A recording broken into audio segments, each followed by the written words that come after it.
بعد مرور 14 حلقة من مسلسل العتاولة، هل المسلسل حلو ولا وحش، عجبني ولا لأ؟ كل ده هجاوبكم عليه في حلقة النهاردة. ولكن قبل ما نبتدي ما تنسوش اللايك والشير، ولو انتوا لسه ما اشتركتوش في القناة انزلوا دلوقتي اشتركوا، ويلا بينا نخش في الحلقة.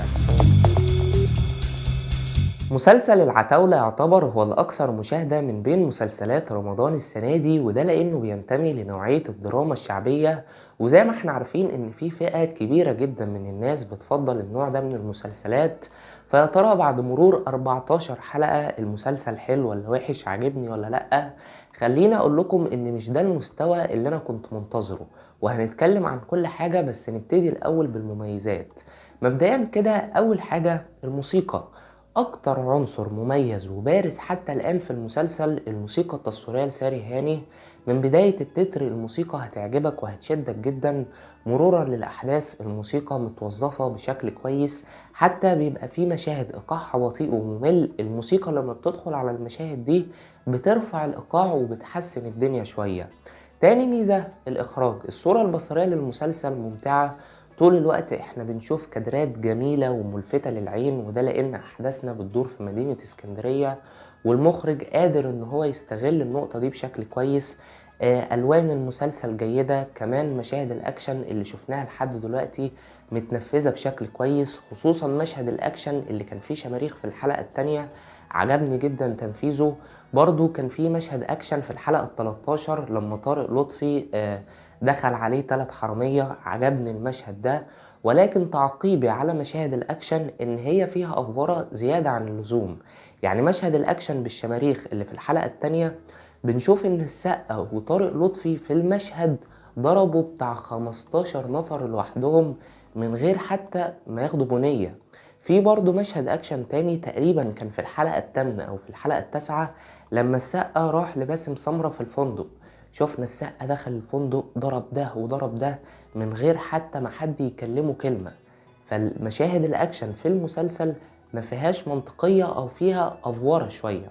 ولكن في كل الأحوال طبعا ما أقدرش أنكر إن المخرج أحمد خالد موسى بينجح جدا في تقديم النوعية دي من المسلسلات الشعبية. السنة اللي فاتت كان عامل مسلسل بابا المجال ونجح. السنة اللي قبلها طبعا حدث ولا حرج، مسلسل ملوك الجدعنة، الشارع المصري كله كان بيتفرج عليه ما عدا انا وشوية ناس تانيين غيري. فهو ناجح في النوعية دي من المسلسلات. وعلى فكرة انا شايف ان مسلسل العتاولة في ناس متفاعلة مع المسلسل وحابة الاحداث، بس انا لحد دلوقتي مش حابب المسلسل. ممكن يكون علشان ما بميلش قوي للنوعية دي من المسلسلات، او علشان مش ده المستوى اللي انا كنت مستنيه. تالت ميزة الاداء التمثيلي. احمد السقا الدور اللي هو بيلعبه مش حاسس انه دور جديد، حتى مش شايف منه اداء جديد. انت هتشوف الاداء المعتاد لاحمد السقا. في بعض الاحيان اداؤه المعتاد ده بيوصل لاحسن الدرجات. الكيمياء ما بينه وما بين طارق لطفي حلوة جدا. وبالمناسبة بقى طارق لطفي يا جماعة في دور خضر اكتر واحد عجبني في المسلسل، واكتر شخصية انا حاببها، مع ان الشخصية دي شريرة وطول الوقت نظراته توحيلك كده بالغدر، وان هو ممكن يغدر باخوه في اي وقت من الاوقات، وده اللي بنشوفه فعلا. ولكن اللي محببني في الشخصية دي ان طارق لطفي مقدمها باسلوب اكتر من رائع، مفيش غلطة. الدور حلو جدا، اداؤه كويس جدا، قادر ان هو كده يخليك مش مرتاح له طول الوقت. كمان بنشوف ان شخصيته ليها ابعاد نفسية.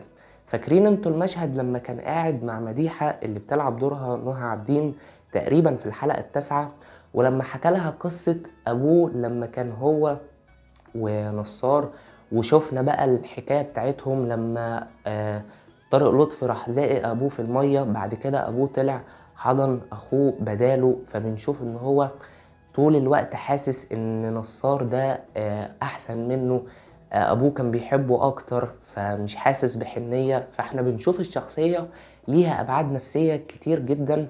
واكتر حاجة عجباني في طارق لطفي يا جماعة ان هو بيعرف يختار ادواره. تعالوا كده نرجع بالذاكرة شوية. السنة اللي فاتت كان عامل دور طيار في مسلسل مذكرات زوج. السنة اللي قبلها كان عامل دور شيطان في مسلسل جزيرة غمام، دور خلدون. فشوف التغيير وشوف التنقل، ده اللي بيعجبني في طارق لطفي، ان هو مش بيكرر نفسه وبيعرف يختار ادواره بشكل كويس قوي. باسم سمرة في دور عيسى الوزان عجبني الشخصية، وعجبني أداء باسم سمرة، وعجبني إن هو عامل لازمات للشخصية زي باي من غير سلام ويلا بينا. ولكن مشكلتي مع شخصية عيسى الوزان إن طول الوقت أنت بتشوف الشخصية دي بتهزر، بتضحك، مش بتشوف شر منها، والمفروض إن دي شخصية قوية جدا، محدش بيقدر يقف قصاده، محدش بيقدر يقوله كلمة. فأنا عاوز أحس بده، عاوز أحس بشر منه.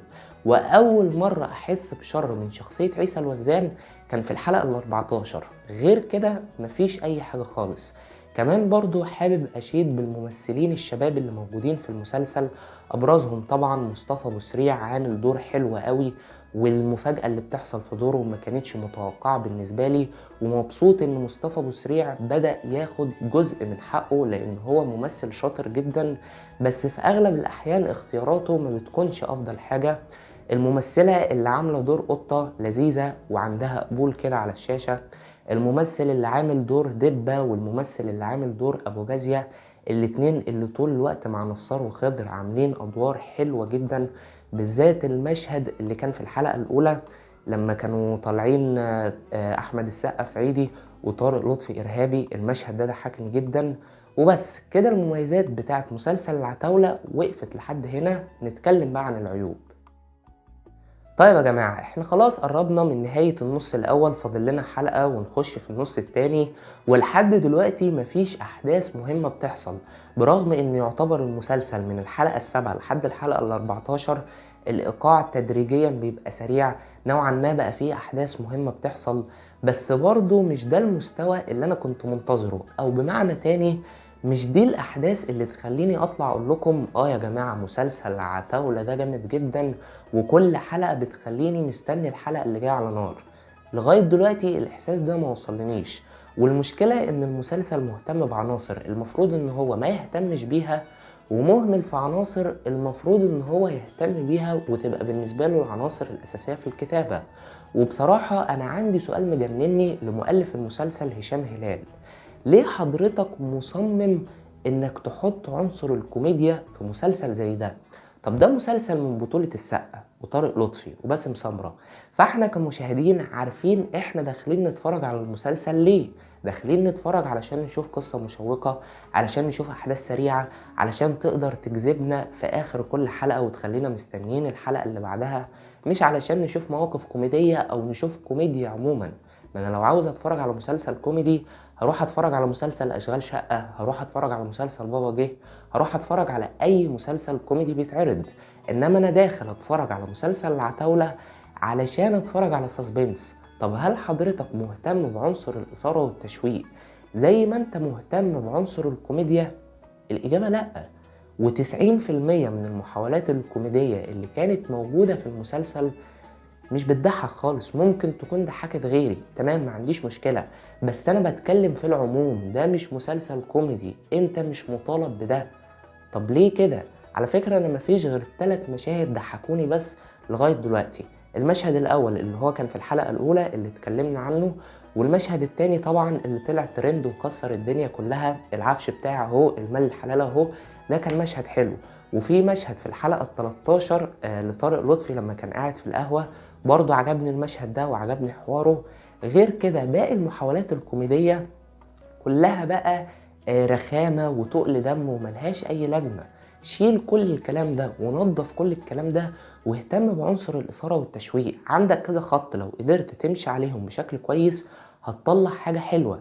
يعني مثلا خط الدخاخني اللي بيلعب دوره محمد نجاتي، بنشوف ان الراجل ده اتعلم عليه واتضرب واتاخد منه حاجته. طب حضرتك فين ردة فعلك؟ كل شوية يجيبولك ايه وهو موجود؟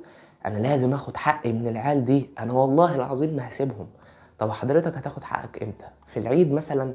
خلاص ده احنا بقينا في الحلقة ال14، ما شفتش اي حاجة من شخصية الدخاخني، ما شفتش اي حاجة من شخصية عيسى الوزان، او بدأت اشوف في الحلقة ال14، واتمنى ان الشخصية تتصاعد ونشوف شر اكتر واكتر منها في الحلقات اللي جاية، لان ده برضو مسروق منه حاجة وعمال يدور عليها، وتحس ان هو كده مش بيدور باهتمام، وكأن كورة ضايعة منه، قلم ضايع منه، مش حاجة جامدة ضايعة منه. انا مش عايز اوضح علشان ما احرقش الاحداث، ففين الكلام ده؟ مثلا في شخصية في المسلسل، شخصية السبتي اللي بيلعب دورها الفنان أحمد كشك. بنشوف الشخصية دي أول ما بتظهر في المسلسل أهل الحارة كلهم بيبقوا خايفين، يا نهار أبيض ده السبتي خرج من السجن وشكلنا هنشوف أيام سودة.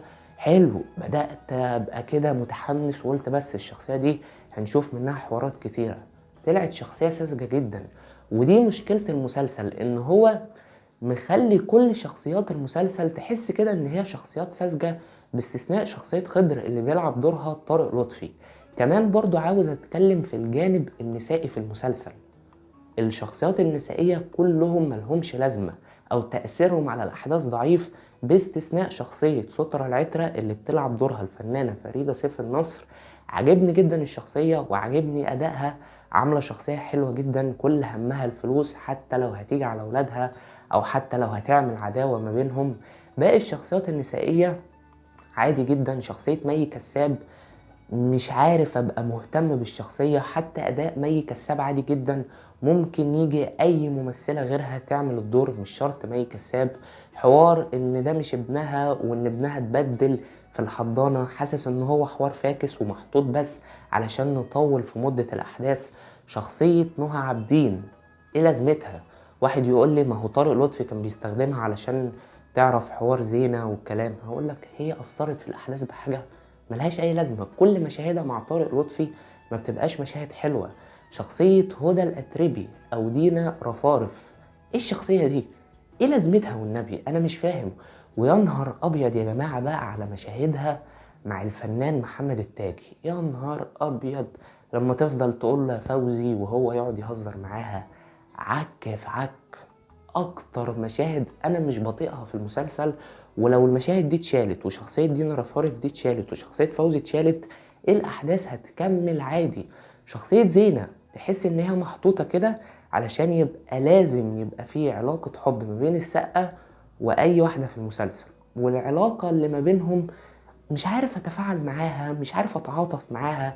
مشاهد الحب اللي ما بينهم مش حلوة خالص وكليشيه. كل دي حاجات عيوب موجودة في المسلسل. ده غير بقى عدم المنطقية. فين دور البوليس؟ البوليس يا جماعة ما ظهرش غير في حلقة واحدة بس، في الحلقة ال 13. غير كده انت ما تعرفش البوليس فين البوليس. يعني احنا بنشوف ان خضر ونصار كل شوية بيطلعوا طلعة وبيسرقوا بيت وبتاع. طب حضرتك الاهالي بتاعت البيوت دي لما بتيجي وبتلاقي نفسها اتسرقت، مش بتعمل محضر؟ مش بتكلم الشرطة؟ مش بتكلم طب الاسعاف؟ مفيش اي دور خالص للبوليس. وكل البيوت اللي بيسرقها تقريبا خضر ونصار من غير كاميرا. يعني ما جابوش سيرة ان في كده اختراع جديد يا جماعة اسمه كاميرات بيتركب علشان لو مثلا حصل جريمة زي دي نعرف نشوف مين اللي عملها. مفيش الكلام ده خالص، عدم المنطقية. يعني مثلا في الحلقة الأولى تقريبا ولا في الحلقة التانية، لما نصار وخضر راحوا يسرقوا فيلة عيسى الوزان، راحوا يسرقوا الفيلا بمنتهى السهولة. طب راجل زي ده بالقوة اللي زي دي مش مركب كاميرات؟ مش حاطط حراسة؟ ده يا دوبك كان حاطط بس كلب ولا كلبين وسلام عليكم وعليكم السلام، اللي هو تأدية واجب. كل دي حاجات مش منطقية في المسلسل مع العيوب اللي احنا اتكلمنا عنها. ولكن اتمنى في الحلقات اللي جاية، لسه فاضل 16 حلقة بالتمام والكمال، اتمنى ان المسلسل ايقاعه يبقى اسرع، الاحداث تبقى مشوقة اكتر شوية، لان لحد دلوقتي مسلسل العتاولة بالنسبة لي موصلش للدرجة اللي انا كنت مستنيها. وفي نهاية الحلقة اللي بيتفرج على المسلسل حابب اسمع رأيه تحت في التعليقات. ورب الحلقة تكون عجبتكم، ولو عجبتكم اعملوا لايك وشيروا الحلقة في كل مكان، واشتركوا في القناة لو أول مرة، وما تنسوش تتابعوا صفحة سينما أونلاين على الفيسبوك. شكرا جدا ليكم على المشاهدة، كان معاكم النهاردة بيدو صلاح، أشوفكم على خير، سلام.